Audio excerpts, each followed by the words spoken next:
Anderson, currently the president there, and I get to introduce the speaker today. Happens to be telling me about his origins in Nebraska, where he grew up in a military family, so might make some sense that he's still interested in the military, but he got his early studies at the University of Nebraska before he transferred down here to K-State, earned his master's and his PhD here. And in 2021, he became the director of the Fort Riley Museum complex, where he oversaw the full renovation of both the U.S. Cavalry Museum and the 1st Infantry Division Museum while he was there. And as I understand, that's drug out for 10 years. 10 years. 10 years. It was a busy time. He retired in 2024 after more than a decade of leadership in military history and interpretation. But today he's going to talk to us on a topic that ties in with the 250th anniversary of our country that we're celebrating this year. So I will let Dr. Smith, Dr. Robert Smith, do his own talking, but it's nice to have you here and willing to share with us your knowledge, and we appreciate learning all about what you're going to tell us. Okay. I tell everyone I bellow when I talk. No? I bellow.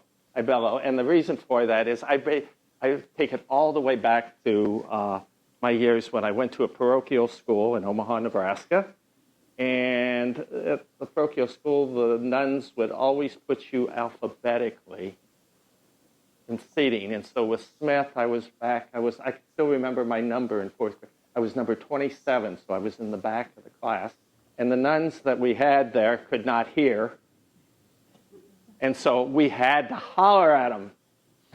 And so that's where I picked that up.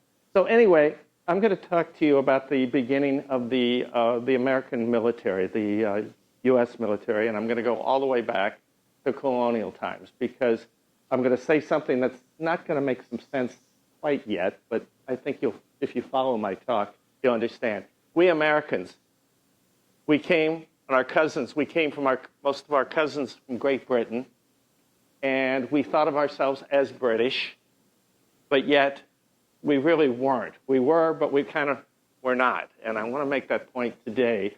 And it kind of leans into our thoughts about the military and the United States Army and how we fought our American Revolution.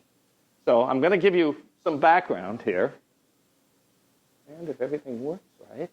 Yeah. Okay. So we come from a background in our colonial history from a European military tradition, because most of our ancestors that came over here in the initial ships were basically imbued with the military tradition of their European, the European folks. A couple of things about it is, first of all, European armies were professional. They were professional, especially in what we call the 17th and the 18th century. They were professional, and one of the things about it is they followed a very formalized type of warfare. How formal is it? Well, we call that time period in the 18th century as being the lace wars. I know that's because of the costumes. But to give you one example of that, how formalized they were, there was a battle during the 7 Years' War. That was from 1757 all the way up to 1763.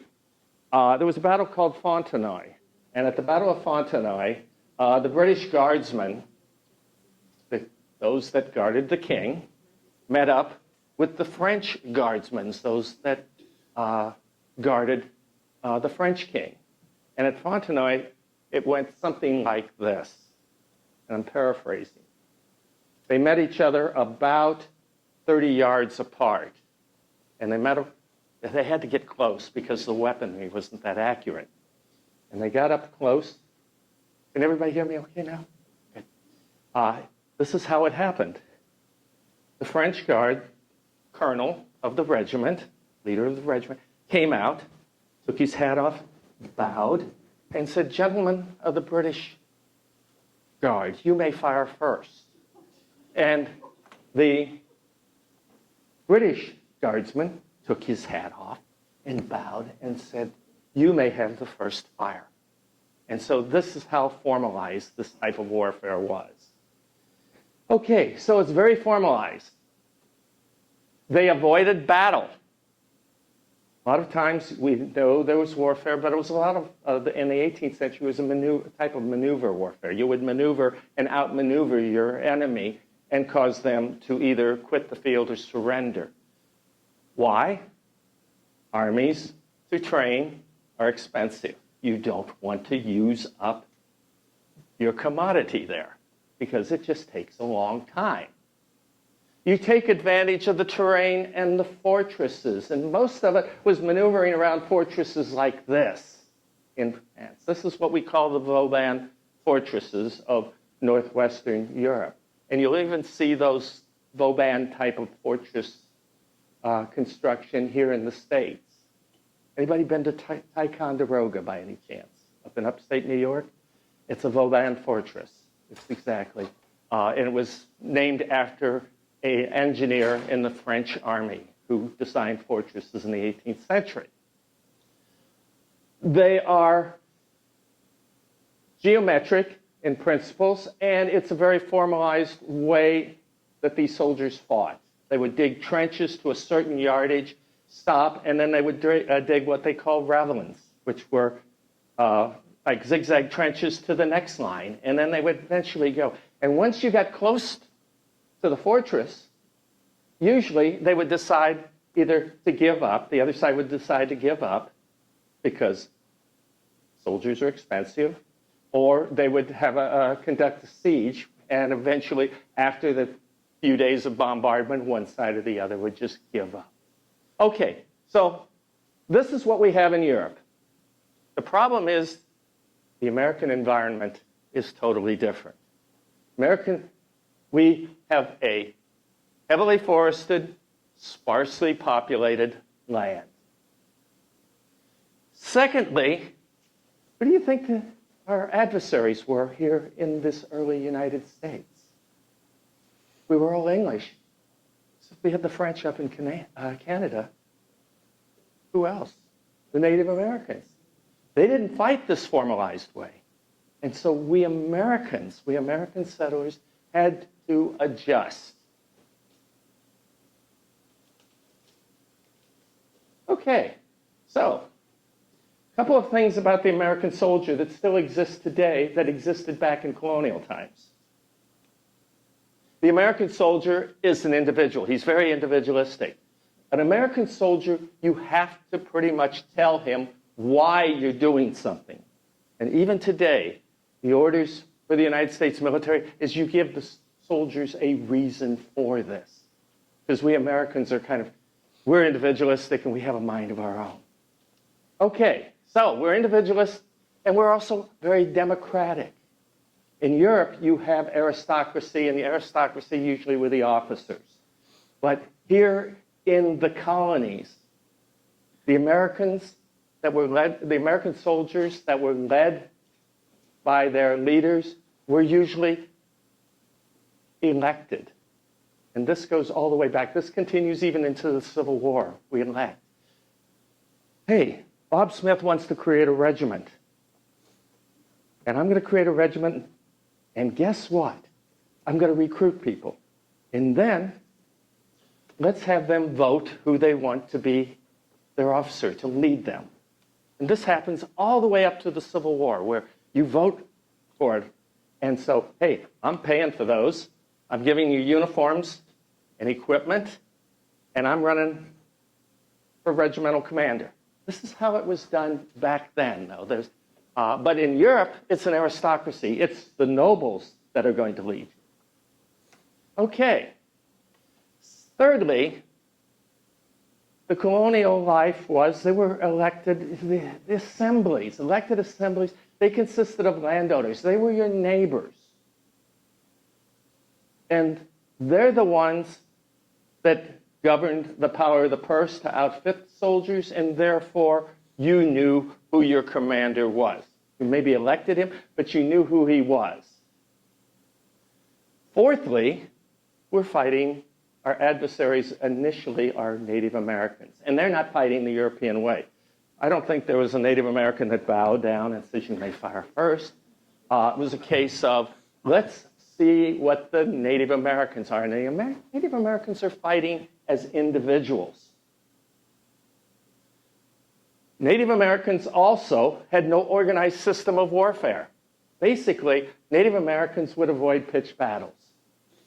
They used the element of surprise, and most of the time, Native Americans fought the colonials is when they could have an advantage and win. And Native Americans cared very little about European rules of warfare. There was no this bowing and everything, and then women and children. No, women and children and soldiers were considered combatants. And so we have a system that's quite different what we had left in Europe. So, we Europeans that arrived on these shores very quickly learned we're going to survive, we're going to have to fight very similar to that of the Native Americans. And so what is it? Avoid ambushes. How do you do that? You send out scouts. You start to scout the territory, and you decide how you're going to win this battle. Secondly, you're going to use terrain. I'll give you an example here. Use of terrain. Colonials, we hide behind rocks and trees, much like the Native Americans. We don't do, as the British or the French do, like I said at the Battle of Fontenoy, you stand in a long column and you blaze away at one another. That takes incredible amount of discipline. And we Americans, we thought, no, we're not going to stand out here and be a target. We're going to hide behind a rock or a tree. Thirdly, we're going to start to think about destroying Native American villages. This is how you win. You do what we call total war. You take away their dependence on food and security. Now, how do we do this? Well, we colonists, we're going to construct forts, but they're going to be quite different than what you see in Europe. These forts are going to be areas in which, if there's Native American problems in the area, we can pick up and get out of our farm and head for the nearest fort and hold up there until the danger passes. Finally, colonial governments are unable to provide a professional army, and so we're going to do what we call militia. Militia. Militia is a part-time soldier. Where does militia come from? Oh, we go all the way back to Great Britain or England during the Middle Ages, actually, and it was part of what we call the beard. And it was all able-bodied men that are able to pick up a weapon are called in times of danger. The second thing is there was a little dust-up in England in the 1640s called the English Civil War. And the problem there is that that's pretty recent memory for our colonists. And that recent memory is we distrust professional standing armies because we think that they can be used as a method of authoritarianism to mess with our liberties. And so we are very much against a professional army, but what we want to do is create a force that can provide protection for the families.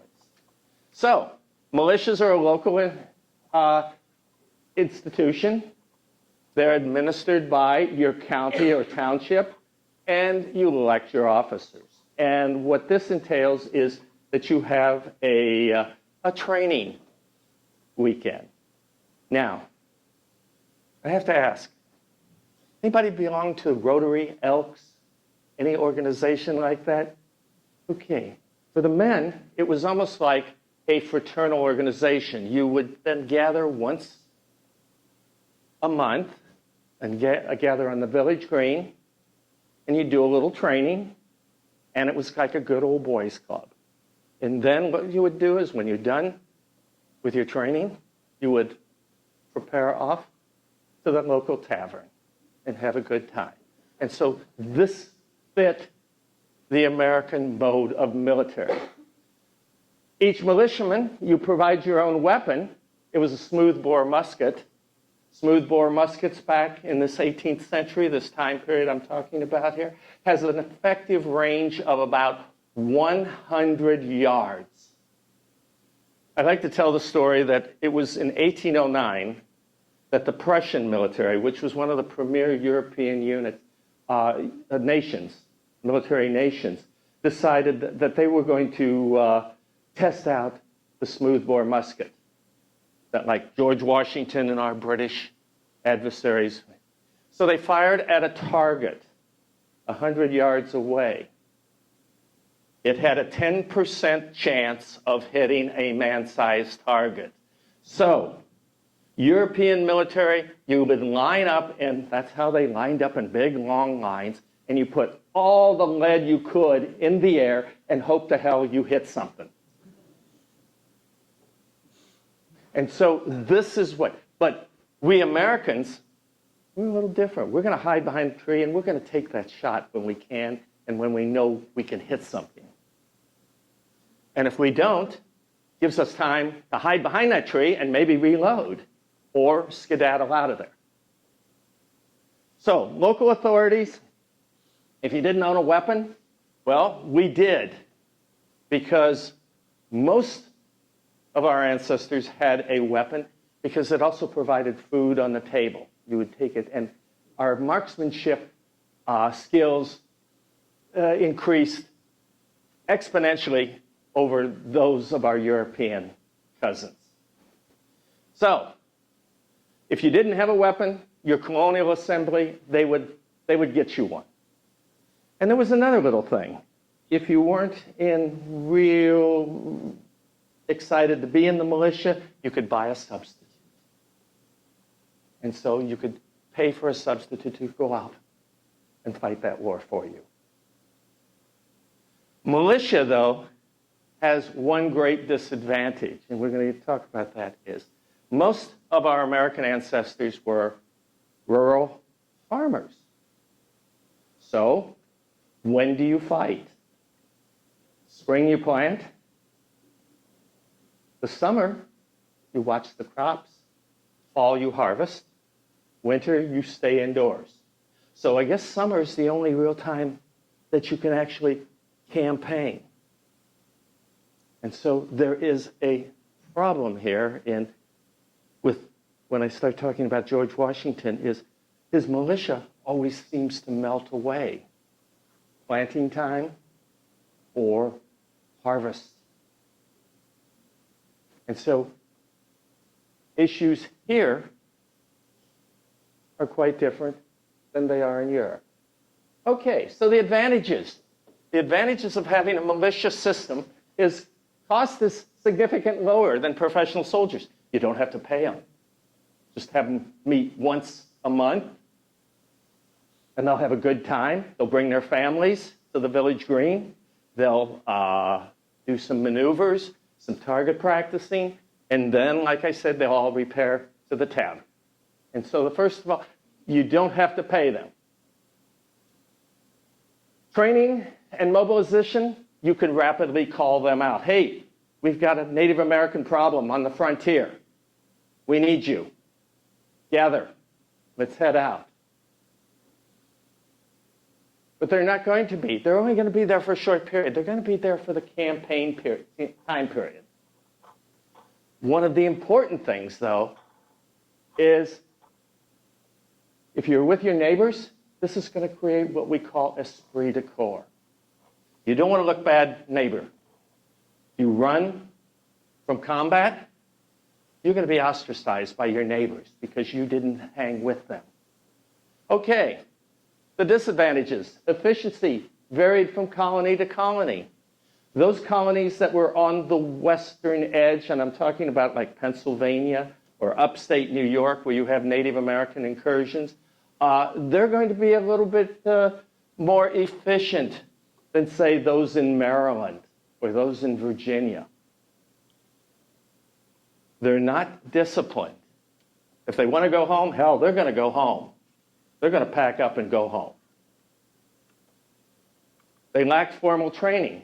Well, these are your neighbors. These are your neighbors. And so the formal training is not there. Not the being able to stand in a line with a number of your fellow soldiers in a formalized European method, it's not going to work. Over time, when there is not an emergency, there's going to be less and less training and more time in the tavern. And festivals and social gatherings, these eventually, a lot of these became these militia units. Festivals and social gatherings, it's you get your family together and you have a weekend of fun. And so this is the American militia. In the southern colonies, the militia, though, had another. They were employed to detect and defeat something they were always afraid of, slave unrest. Because by the time of the American Revolution, there are 500,000 slaves, enslaved people, in the southern colonies. And you're always, our colonial ancestors down south were always looking over their shoulder for any kind of slave disturbance. Okay, this is just to show you that I know what I'm talking about. This is all the slide is. These are the wars. And these are the wars in Europe. And a lot of these, the War of the League of Augsburg, well, in this country, it's called King William's War. The War of the Spanish Succession, it's called Queen Anne's War. This is Britain and the colonies, the English colonies, fighting against the French up north. War of the Austrian Succession is King George. We couldn't come up with some better ideas for wars, so we named them after the monarchs, the English monarchs at that time. Finally, we changed the mode, though. 7 Years' War in Europe, 1756 to 63, French and Indian War. The French and Indians. Who did we, the English, fight? The French and the Indians. So, why are these up here? Because all of these wars involved control of the North American continent between the English and the French. And the first of these were undecisive, but we took part in those. American colonists took part in these, and we played a role in this North American theater. So that's why this is here. So we have a taste of how Europeans are fighting, but we're also quite different. Okay, so you win some, you lose some, and basically this is a line. And during the Queen Anne's War and King George's War, we captured the fortress of Louisburg off Newfoundland. And basically that's what we did. Then, during the French and Indian War, George Washington, aide-de-camp to General Braddock, is defeated. He loses. Well, he's ambushed. His 2,200 British and colonial troops are ambushed. And basically what Braddock says is, I'm going to fight the French and Indian War like Europe. Doesn't work out very well for him. Loses almost a third of his troops at being ambushed by French and Native Americans. So the British, during the French and Indian War, they start to think about, maybe we ought to change our tactics. This North America is a quite different cat than what we're used to in Europe. And so we start thinking about redefining, the British start thinking about redefining the doctrine to mirror the American view of doctrine. Let me give you an example. The United States Army has what's called ranger forces. Yet today, they're rangers, and they go through a very rigorous vetting process and training process. Do you know where their regulations come from? It comes from, verbatim, from the French and Indian War by a guy by Roberts Rangers. And he taught British soldiers during the French and Indian War how to fight much like the Native Americans fought. One of the lines I remember is, when you're moving a group of troops, you're single file. You're like a big long snake. And for that reason is you cannot count the amount of footprints on either side. You can double back, etc. Things that are still learned by Robert Rogers Rangers. So, give you an example. During the Revolutionary War, 2 uniforms here. British soldier at the beginning of the Revolution. At the end of the Revolution, the light infantryman. Notice the changes. Notice the changes. The changes are maybe subtle, but yet they're still very much in view. Gone is all the European finery. The pack is gone. We now have a bedroll. Another item, the hat is changed because these hats, these tricorn hats, and especially the grenadiers with their tall peaked hats, they get caught in trees. They make noise. And so he has now very comfortable hat. He can put the brim down when it rains so he doesn't get water in his face. Look at how the uniform has gotten very, very sparse. And so these are the changes that the British are even looking at and that we Americans follow. So there's 2 types of doctrine. There's the capture, which was a European type of siege that we would have, but this changes during the Rogers Rangers and their creation. They're backwoodsmen. They infiltrate. They use surprise. They shun formalized European doctrine. And he wrote those down, those 28 rules, which are still used by the United States Army today. Little side note. He taught the Americans and he taught the British how to do what we call irregular warfare. But during the American Revolution, he decided to stay with the crown. Okay, so let's get to the revolution. 1775, April 19th, there's a little dust up here, a place called Lexington and in Concord. There is 800 British troops that have seized purported weapons stores.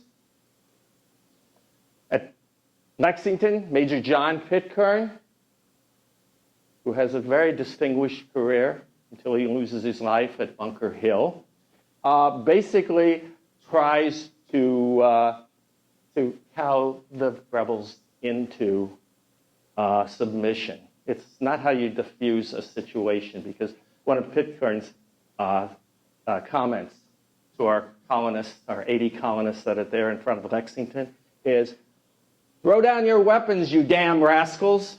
Now that you don't really want to, you're going to start a fight that way, especially with a bunch of colonials. So anyway, the British line up like they do in Europe. They blaze away. 8 Americans are hit, and we just evaporate. But then as they move towards Concord, the regulars, word's getting out that maybe they see smoke and they think that they're burning Concord. And they say, "Those are our homes. Let's raise the militia." The militia turns out. They're met at Concord Bridge. They're pushed back, and they decide it's time to retreat back to Boston. Here's the first fallacy. What happens as they retreat back to Boston, everybody that's got a weapon, that's watched what's happened to their neighbors, decides that the British, in a very formalized way, are going to hide behind trees and blaze away at them. And the British take about 1/3 of their entire force as casualties. And it almost turns into a rout for the British. British suffer 74 killed, 174 wounded, 273 casualties. And we Americans, we've got the answer. We'll just shoot at them behind the trees, rocks, and we'll do this. And we have, we can beat these guys, the best military units in the world, and we colonials can beat them. Well, that fallacy continues, because in June of 1775, we have a battle at Bunker Hill. And what happens is that the Americans dig in and they wait for the British to march up the hill, and we just totally obliterate them. We're winning. We're beating the British. We're beating the British. And so we have this fallacy. We have adopted this fallacy that we can beat the British. The issue becomes a little more complicated, though. I'm going to muddy the water here. British in Boston had allowed their forces to be surrounded, and on June 16th, 17th, they attacked Breed's Hill, Battle of Bunker Hill, and even though we retreat because we run out of ammunition, we think we've won the battle. We've beaten the British again. We did it at Concord. We did it at Lexington. Now we're doing it again. The British keep coming. 3 assaults. We have to finally retreat. We retreat because we run out of ammunition. But the British lose 50% of their forces at Bunker Hill that are deployed there.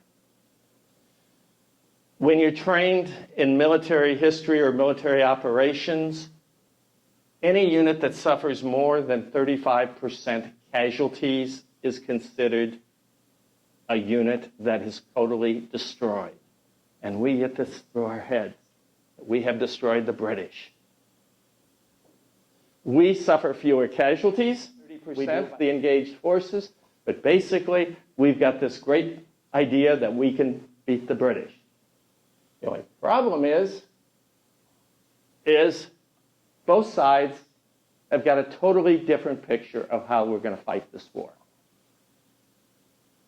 European doctrine, brute force. Line them up and keep moving in there, and eventually you win. The British have to be careful, though, because the British are getting their forces from Great Britain, 3,000 miles away, and Britain does not have a finite group of soldiers. At the time, 1775, Britain, in governing its entire empire, has around a little less than 98,000 soldiers, of which about 35,000 are going to be here in the United Colonies.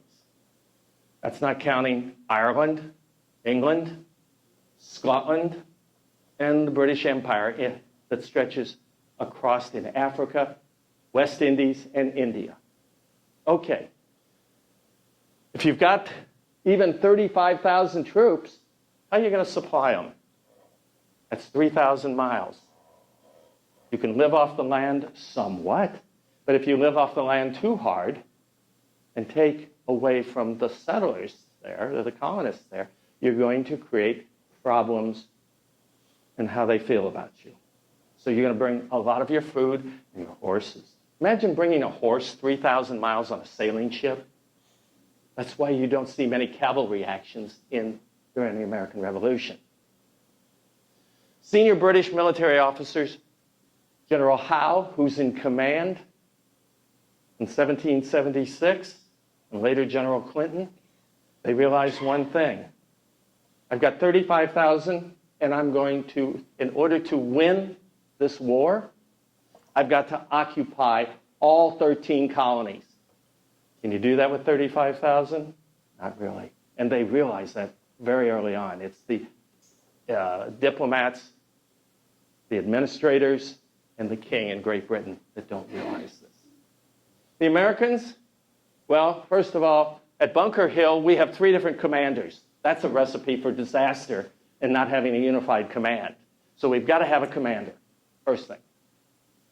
We could defeat well-trained British troops. Well, yeah, if you're hiding behind a trench, yes.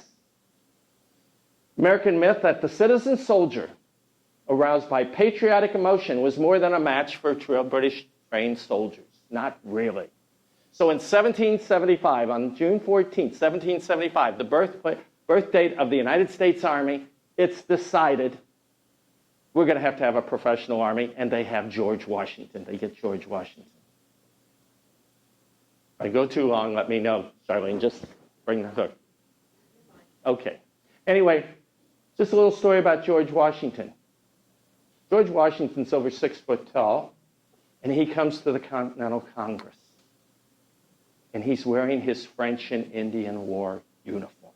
He's the only person in that Congress that walks in that day when they're voting on who's the commander-in-chief, and he's in uniform. He's in a military uniform. And everybody looks around and says, I guess that's a good idea.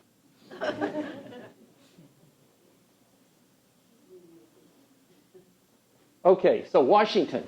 Washington, though, you know what Washington's great ambition earlier in life was? He wanted to be a British officer. During the French and Indian Wars, he wanted a British officer's commission. He didn't get it. And so here now in 1775, he is going to. And what he wants to do? Well, he's going to create an American army like the British Army. There's a problem there. There's a problem. He's going to have some issues with that, and he has some issues until 1778 that he has this. He goes in, and he looks, and he immediately thinks he's made a mistake when he arrives outside of Boston. And he looks at the American soldiers that are gathered around there. There's about 20,000 gathered around there. And you know what one of his first comments are? My God, these Americans don't know about sanitation. They're defecating everywhere. We can't have that. So, also, the revolution, by the time George Washington is commander in 1775, in June of 1775, he realizes that this is not a New England fight. This is a fight for all of the colonies. So he has to not only have a New England force, he has to take that New England force and turn it into a unified colonial force. And the only way he can do that, is he has to create an army from scratch. This guy, though, he has military experience. He was aide-de-camp to Braddock during the French and Indian War. So he's seen combat. But the problem is he has not handled large groups of troops.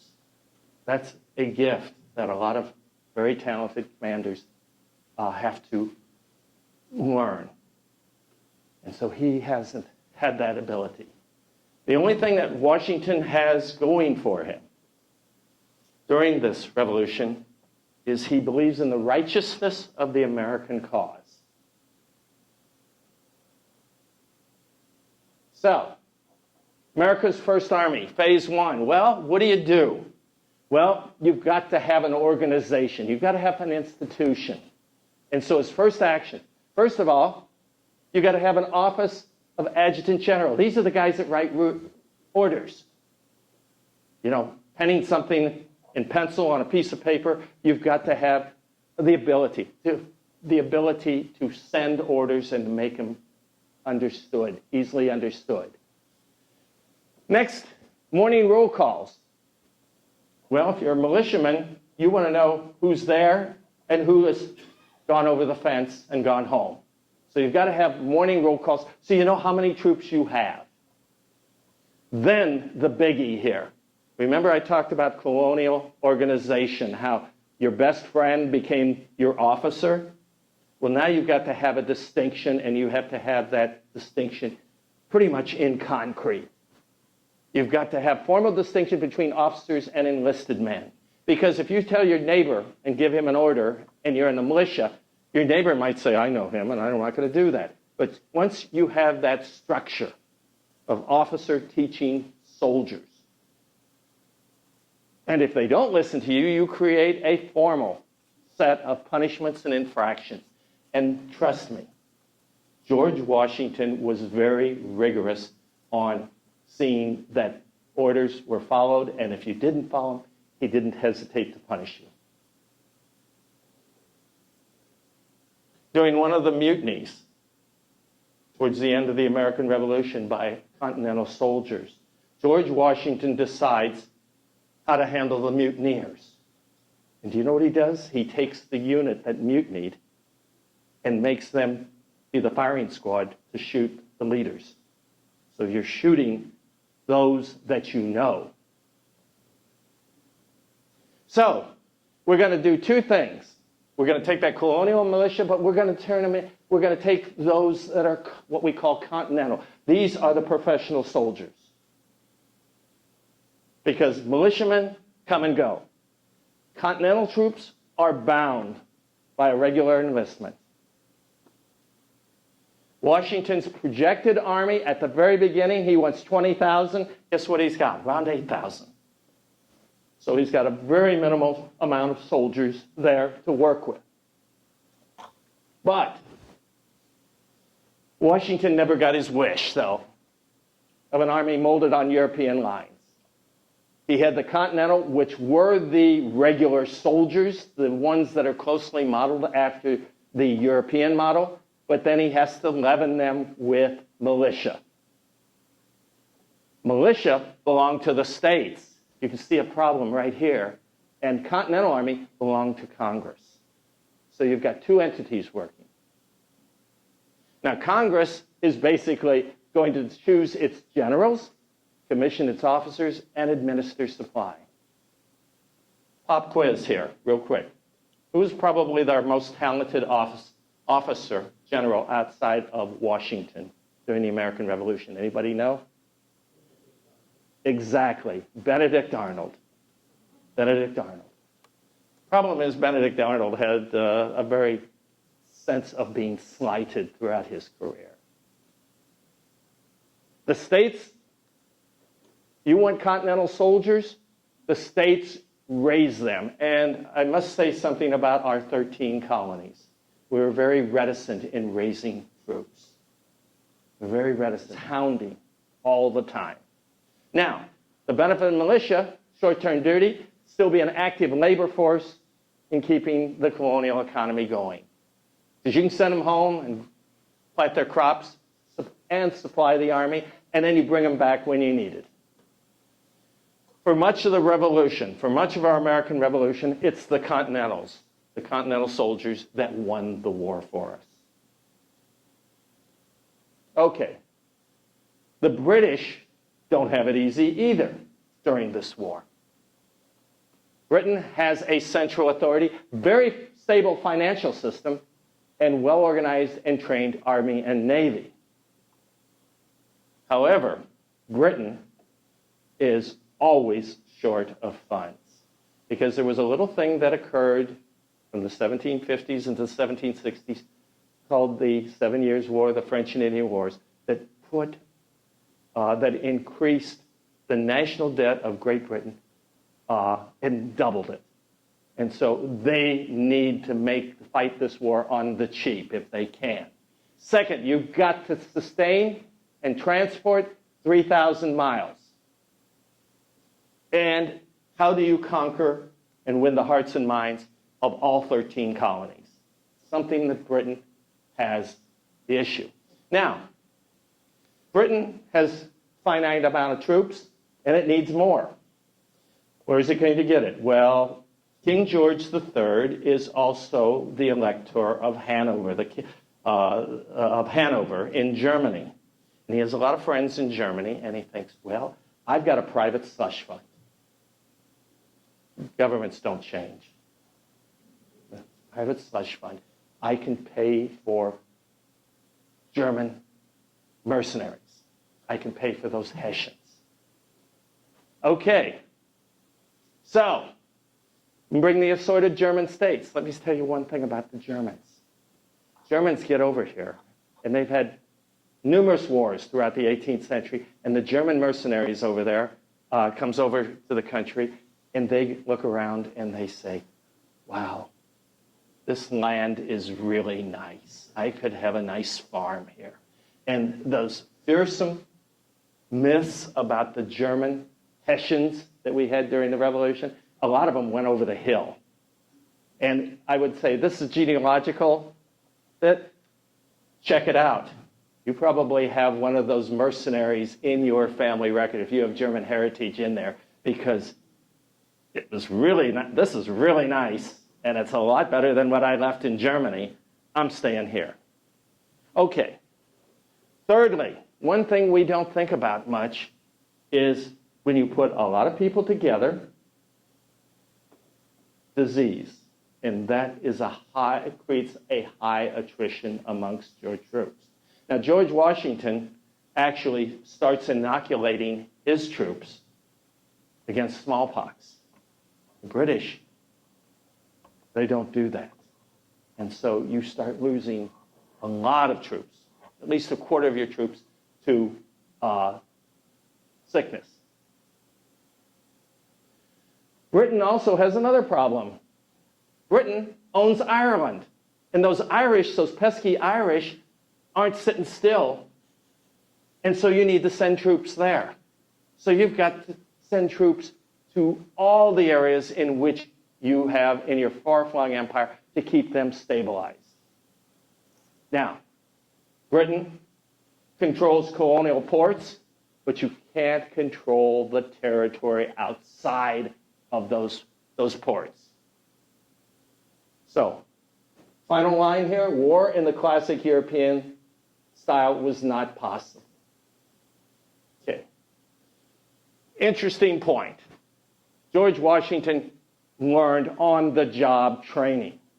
He learned to be a general. Now, the one thing that I wish you take away today that I say is George Washington did not have to win the American Revolution, but he could not afford to lose it. So, what did Washington do? He took American raw material, made soldiers, the Continental soldiers. He was able to keep the army together despite numerous defeats. And I'm going to give you one sort of tidbit here. When George Washington fought the British in his European-style campaign in 1776 outside of New York, it was a total disaster. He starts with around 20,000 soldiers. When he retreats at the end of that year back across the Delaware to attack Trenton, he has 2,800 soldiers. So, Washington learns very quickly, I can't fight these guys on a one-on-one fight because we're not trained to do that. We're not disciplined and trained enough. So what are we going to do? We're going to go back to that colonial factor that I talked about. Surprise attacks. That's how the Battle of Trenton happens. Attack them on Christmas night. Attack those Hessians on Christmas night after they've had a nice Christmas Eve and Christmas Day, partying, drinking, attack. Princeton's the same way, just a few weeks later. He learned from his mistakes. I can't fight them like I did in New York. He tries a couple more times, and he loses badly. And so he begins to learn. So, what's Washington's plan? You bottle the British up in coastal enclaves. So throughout the Revolution, those cities that are taken by the British, Newport, Rhode Island, New York City, Charleston, South Carolina, bottle them up because they can't go out to the hinterland, the hearts and minds. And eventually, you're going to get lucky, and with our French allies, you're going to be able to bottle them up, a large British army, and cause them to surrender, much like it was done at Saratoga in 1777 and at Yorktown in 1781. And this makes Washington a competent commander, but he's learning. So, basically, this is the scorecard. And I want to just point out here, Boston, well, basically, Washington seizes the Dorchester Heights. It's a tactical victory for the colonists. And what do the British? He allows the British to head for Halifax. And then next, we decide to send Benedict Arnold and a guy by the name of Montgomery to capture Quebec. A couple of things. You want to be a general, armchair general here today? Do not invade Canada in the winter. Something they didn't learn. New York, largest army, it's disaster. White Plains, he's outmaneuvered again.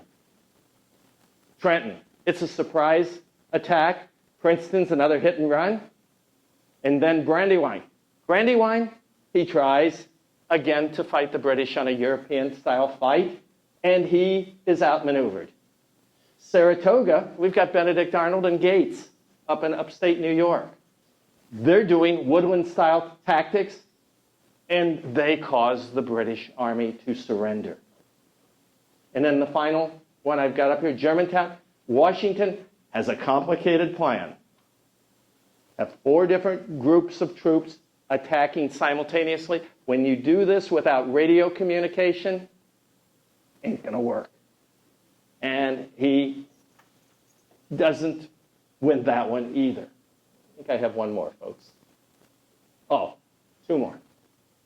This is the guy, this is the fraud that creates the American Army. This guy, Baron von Steuben, Friedrich Wilhelm von Steuben. He's a fraud. How? Because he said he worked with Frederick the Great's army, the great Frederick the Great of Prussia. And he arrives in Paris at Ben Franklin, and he's on the run. He's on the run because the Prussians are looking for him to jail him for numerous offenses. One is embellishing his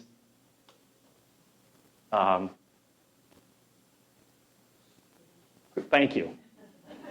It was there. It just wouldn't come out. So what Steuben does, though, is Franklin says, oh, maybe we can use this guy. So he sends him to Washington. He doesn't speak English. He doesn't speak English. But he understands American soldiers.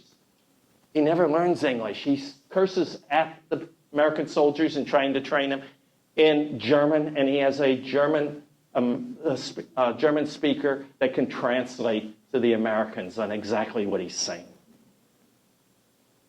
He understood that American soldiers are different. And the first thing he does is he teaches them proper care of weapons.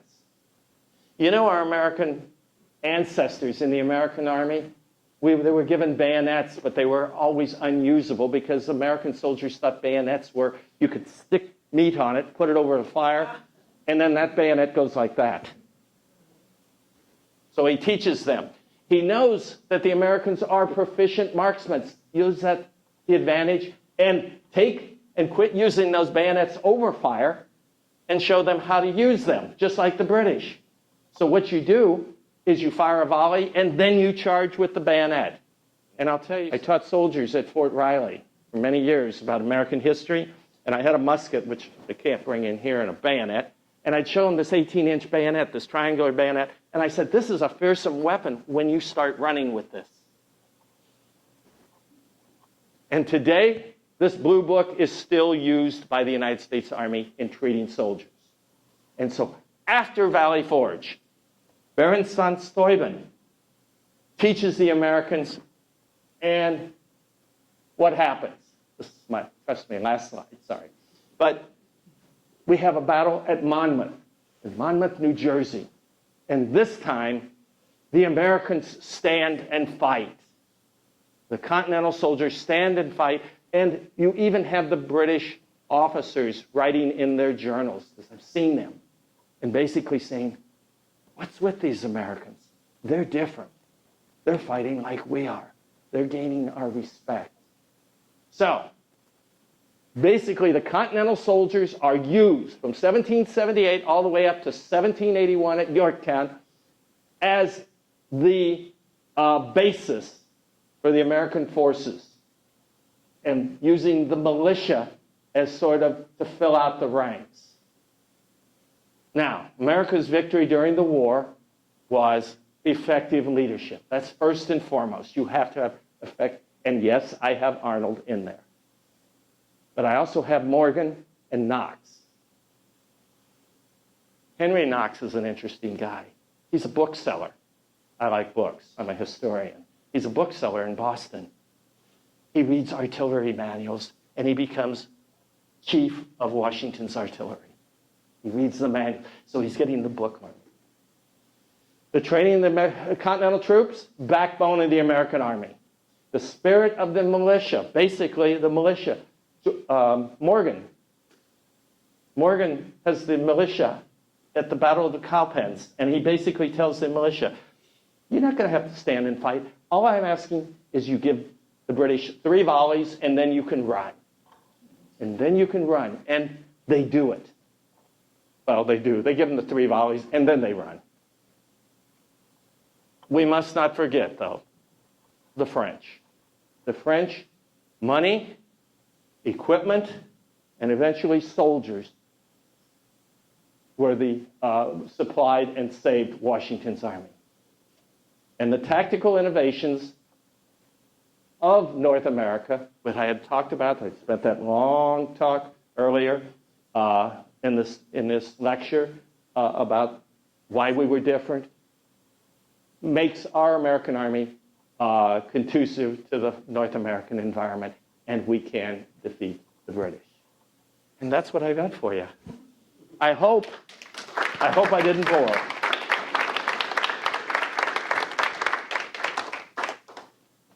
Questions? I want to know if he actually rode a white horse in battle. I think he did, yes, he did. But he had numerous horses shot out from under him. So, have a nice stable. That's the interesting thing is you cannot, you don't have many cavalry actions here in the American Revolution, mainly because the British couldn't bring them by sea. I read there's a great trilogy on the American Revolution by Rick Atkinson. That's out. He's got 2 of the books out. He's working on the 3rd book to finish the Revolution. But there's a part in there where he talks about the horses. And he basically says about 3/4 of all the horses brought from Great Britain by ship end up overboard because they're dead. We in the American Army fight wars quite differently than a lot of other people.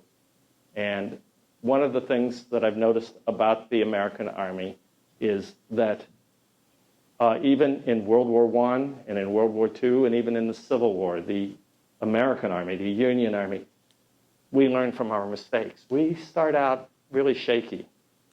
Just think about World War II. It's not until 1943 that we really begin to find out how to fight wars, how to think this out and learn. So thank you.